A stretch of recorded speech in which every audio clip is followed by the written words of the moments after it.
In the winter dark above Rjukan, a factory clung to a cliff like a locked safe. Inside were glass and steel cells turning ordinary water into something rarer, heavy water, and in London that phrase carried a terrifying possibility, a shortcut to atomic research. The gamble was brutal. Do nothing, and Germany keeps refining. Hit it the wrong way, and the occupiers tighten the net across all of Telemark.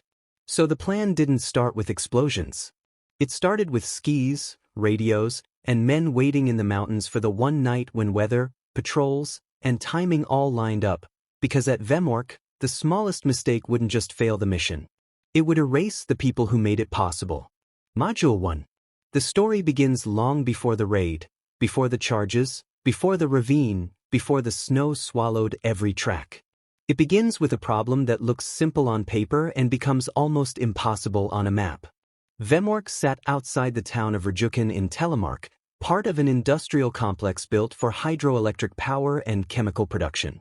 By the early 1940s, it had another significance. Heavy water was being produced there as part of the hydrogen and fertilizer processes, and under German occupation that output gained a new kind of weight.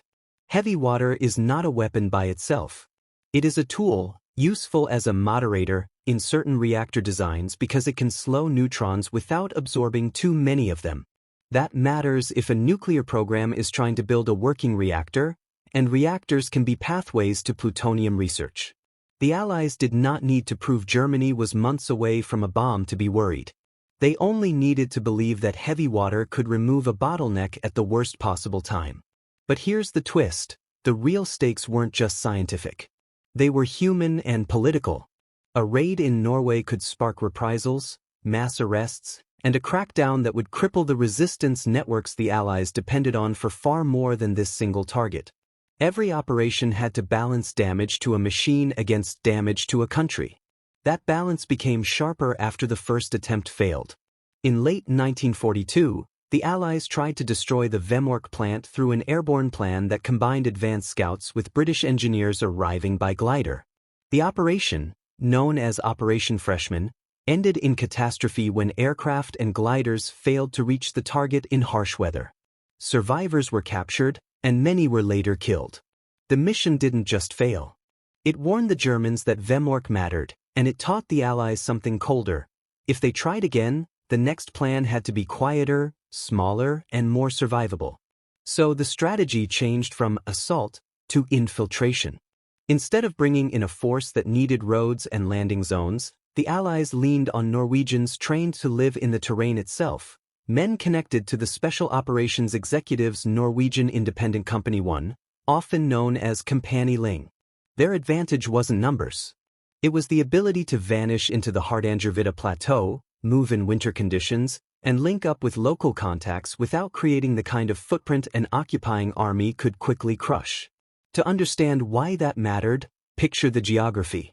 Vemork wasn't a factory you could walk up to. A gorge and a river cut it off. A bridge offered the obvious route and the obvious trap. Floodlights, fences, mines, guardhouses, and routines turned the direct approach into a spotlight. The plant was industrial, but its defenses were shaped by terrain, cliff edges, steep slopes, and winter ice. In Telemark, the ground itself was part of the security system. That is why the operation became, first, a waiting game. Months before the final strike, an advance party lived in the mountains, dealing with isolation, hunger, and radio risk. The weather was not background. It was a constant enemy that could ruin drops, bury equipment, and trap men in cabins for days. And every transmission risked direction-finding teams. One more reason the plan had to keep its communications sparse and disciplined. On-screen quote, use briefly, 1 to 2 lines. For the next 6 months, the weather was our worst enemy, not the Germans. Claus Hellberg, The Vemork Action, 1947, reprinted in Studies in Intelligence, Volume 36 No. 3. And then, in February 1943, the pieces finally began to move. A second team was dropped to join the men already in place. Leadership for the Sabotage group fell to a young Norwegian officer, Joachim Ronneberg, supported by a small roster of trained saboteurs. Other members formed reconnaissance and support elements, Men who could cover, guide, transmit, and if necessary carry the mission forward when plans broke. The names matter because the plan required specialization. Explosives, navigation, radio, and local knowledge, each role chosen because there would be no second chance once the team crossed the last ridge. But here's the twist. The biggest decision wasn't where to land or what to blow. It was how to enter a target that was designed to force attackers into a predictable kill zone. The bridge was guarded. The bridge was lit. The bridge was expected. So reconnaissance focused on what the Germans believed was impossible. Crossing the gorge away from the bridge, down toward the river and up the far side, using winter conditions as cover rather than an obstacle. The plan avoided heroics because heroics make noise. The goal was to arrive unnoticed, place charges, and be gone before the security system understood it had been beaten. The operation's logic became brutally simple. Don't fight the guards unless forced. Don't destroy more than necessary. Don't leave behind evidence that invites reprisals against locals. Don't stay long enough for the occupation forces to turn the plateau into a trap. That last point shaped everything. Because the Germans could flood Telemark with troops. They could lock down roads and search houses. They could interrogate workers. But they could not easily control every mile of snowfield and every hidden cabin in the Hardangervidda, unless they had time to mobilize. Which meant timing mattered as much as explosives. As the final night approached, the team rehearsed not just movement but discipline, spacing, route memory, and contingency. If a guard challenged them at the wrong moment, the operation could pivot into a firefight that would trigger alarms across the valley. And if the alarms went early, the saboteurs would be running through funnel points, roads, bridges, choke valleys, exactly where an occupying force would concentrate its search. But here's the twist, even success could still fail. Because disabling production for a few weeks wasn't the only objective. The deeper goal was to disrupt Germany's momentum, force resource diversion, and inject uncertainty into a program the Allies could not fully measure from afar. That meant the raid had to hit the process itself, the heavy water cells and key equipment, rather than just burn buildings that could be repaired with enough manpower. And that leads to the moment the entire story pivots on. The approach into the ravine, in the dark, with the bridge above them and the factory ahead. Mini cliffhanger, end of Module 1.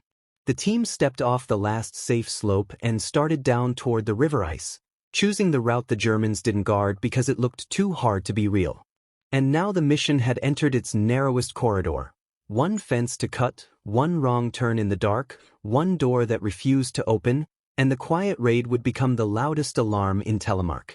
Vemork wasn't just a factory, it was a question the Allies couldn't afford to ignore.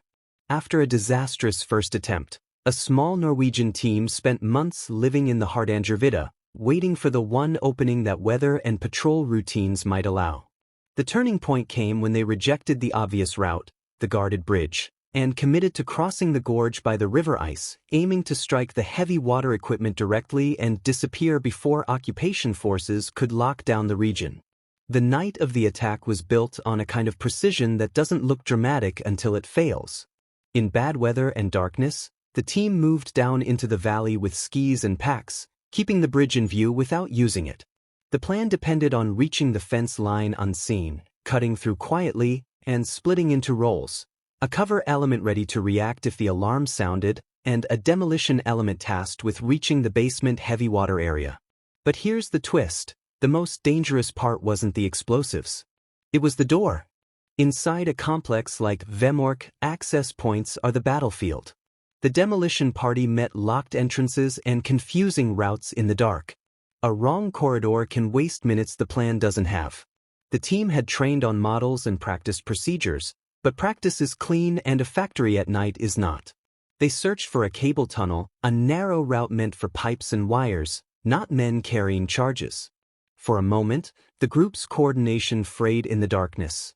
Exactly the kind of small breakdown that can cascade into disaster. The operation recovered because it had been designed to. The plan allowed initiative if the team became separated. If one route failed, another had to be forced. That's why the objective was equipment, not territory. They didn't need to take Vemork. They needed to reach a small number of fragile points and break them in a way that could not be ignored the next morning. Once inside, the work became fast and deliberate.